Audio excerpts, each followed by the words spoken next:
You're tuned into the first newscast devoted to the Highland Lakes area.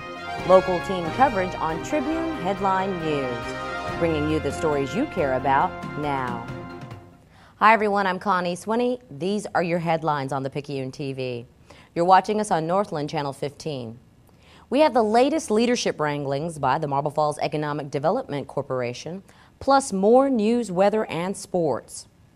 But first, captured. Authorities find a Burnet County escapee accused in a brutal sexual assault in a South Texas jail.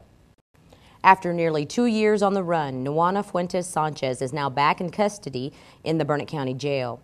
His arrest stemmed from a break-in by 3 men at a Burnet County home in the 300 block of Stone Mountain Drive north of Marble Falls. According to the report, Bobby and Sandy Doyle were beaten and Mrs. Doyle was sexually assaulted. Police believe the 3 suspects involved, including Fuentes Sanchez, also stole several items from the home. Investigators described Sanchez as a laborer and undocumented El Salvadoran immigrant who was living in Granite Shoals prior to his arrest in April 2009. In August of that year, authorities launched a search after Fuentes Sanchez disappeared from the newly opened Burnet County Jail. Deputies believe he escaped by climbing onto the building's roof shortly after a recreation period in the jail's outdoor yard. Now here's more about how the capture unfolded.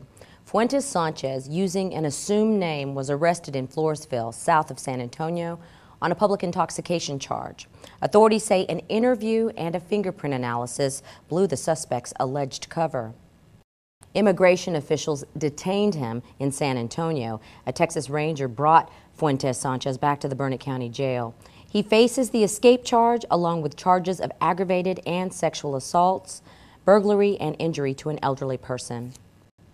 So far, only one of those arrested has been tried in connection with the home invasion case. Authorities say all are believed to be from El Salvador in the country illegally. In June, a Burnet County jury found 21-year-old Gilberto Hernandez guilty on the home invasion charges. His sentence, life in prison for 1 count of sexual assault and 99 years on a 2nd count. A third man, 30-year-old Alvaro Caceres, faces similar charges. He remains in the Burnet County Jail. His trial was scheduled to start Monday, August 8th, but has now been reset for a later date. Coming up later, Marble Falls city officials are trying to wrap their heads around new leadership selections for the Economic Development Corporation. Everything from expanding the pool of potential board members to trying to find an executive director for the EDC. We're not only breaking a sweat, but records too. Details and weather.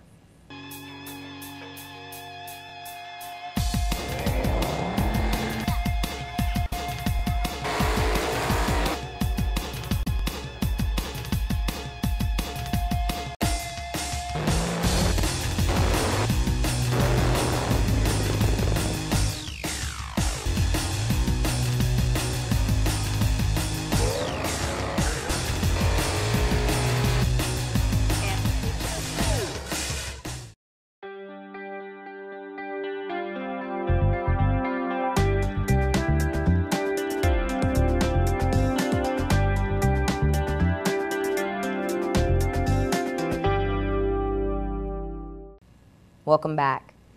Texas is facing its worst one-year drought figures ever, and climate officials revealed recently that July was considered the warmest month ever recorded statewide. Here's Jared Fields with more. Hello everyone. Well, Connie, Texas has broken energy use records 3 days in a row, and that's expected to continue through the weekend. Now, energy providers are asking Texans to conserve during the day to avoid brownouts. You can save energy by keeping the thermostat set a little bit higher than normal, turning fans on, and turning off those lights and appliances while not in use. Now here's your Highland Lakes forecast for Northland 15 and the Picayune TV. Friday, we've got sunny skies with a high near 105 with heat indexes even higher. South winds between 5 and 10 miles an hour. Friday night, mostly clear with a low around 77. South winds between 10 and 15 miles an hour.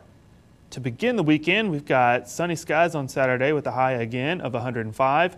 Winds out of the south between 5 and 10 miles an hour. Saturday night, mostly clear with a low around 77. Winds will pick up, gusting to around 20 miles an hour and out of the south. Sunday, sunny and hot with a high near 103, south winds between 5 and 10 miles an hour, and then Sunday night mostly clear with a low around 77. And of course, this blistering heat will be on the other side of the weekend, so no relief anytime soon. Have a great weekend, everyone. For Northland 15 and the Picayune TV, I'm Jared Fields. Thank you, Jared. Jennifer Fierro joins us with a quick look at what's coming up after the break. Not all football is about 11-man football. We had a chance to check on the Faith Academy Flames. We can give you all those details coming up in sports. We are established. We are qualified. We are certified. We are knowledgeable. We are dependable. We are Ken's Heating and Air. Our people make the difference. Coach Larry Berkman takes a hands-on approach to coaching, and he takes that same approach to handling your car. So join Coach's team and give your car, truck, or boat the MVP treatment at Coach Wash, where our customers call the plays. Thanks for staying with us. Jennifer Fierro is here now with the latest in sports. Not many people would be happy with having only 17 players come out for football. Well, that's not the case at Faith Academy, where 6-man football reigns supreme. We did get a chance to check on the Flames recently, as they are still working on their two-a-days. We also had a chance to get thoughts from head coach Russ Roberts about the 2011 Flames. Here's what he had to say. That's the most noticeable improvement, but really everything's been good. The attitude has been fantastic. The effort has been there, and I think the guys are grasping what we're trying to get. Of course, we've had a season, we've had a spring ball. They ought to be grasping it, but they are. I'm very pleased. You know, we're really excited about the season. I am extremely pleased with the quantity, but I'm also probably even more pleased with the quality. I think we're getting great work. We've got kids that are stepping up. We're going to have competition for position, which at times last year we did not have. And when you have competition for position, that is your quality control. The kids have got to perform well in practice, or they know somebody will be on their place on Friday. Oh, yeah. We do have a little bit of news from the Burnet Bulldog football team, and that's targeted to season ticket holders. Those who wish to renew for the 2011 season are asked to get in contact with Sharon Schwartz. Her phone number is 512-756-2124. And again, she is in charge of the season tickets. You have till Friday to do that. If you wish to not renew, obviously then go ahead and give her a call. Let her know you're not interested, so that one other or several other lucky ticket holders can go ahead and take those spots. That's it for sports. I'm Jennifer Fierro. Connie, back to you. Jennifer, thanks. In our next headline, officials with the Marble Falls Economic Development Corporation have their hands full lately, sorting through possible new leadership guidelines as well as finding someone to oversee the entity. It's back to the drawing board for the Marble Falls EDC, attempting to find someone who will guide the community's industry growth into the future. First, a possible new executive director candidate, Dave Quinn of Levelland, declined the position to take a job in Bastrop. At least 2 other candidates, Buta's EDC Executive Director Wayne Ketteman, and as an entity, the Marble Falls Lake LBJ Chamber of Commerce, represented here by the Executive Director Christian Fletcher, await word to potentially be the next pick. Well, our task is to continue negotiations with the candidates and bring back a report to the board. How long do you think that process will take? Well, I don't think it'll take more than a couple of weeks. The salary range is about $100,000 per year. The EDC is also trying to expand the pool of potential candidates to serve as directors on the board. Currently, the position must be held by a Marble Falls resident, as are all city boards, the council, and commissions. However, EDC members, by a majority vote recently, proposed expanding the appointees to those who live 10 miles outside the city limits but own businesses inside the city. The breakdown of EDC members who voted for the measure and those who dissented to allow non-residents was 4-2. The recommendation now goes to the City Council to approve the proposal.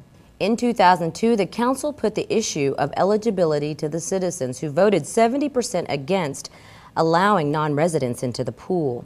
The City Council is going to take a more detailed process in selecting the economic development directors, so they'll have ultimate control. All we're doing is, as Butch said, expanding the net of the candidate pool that they'll have.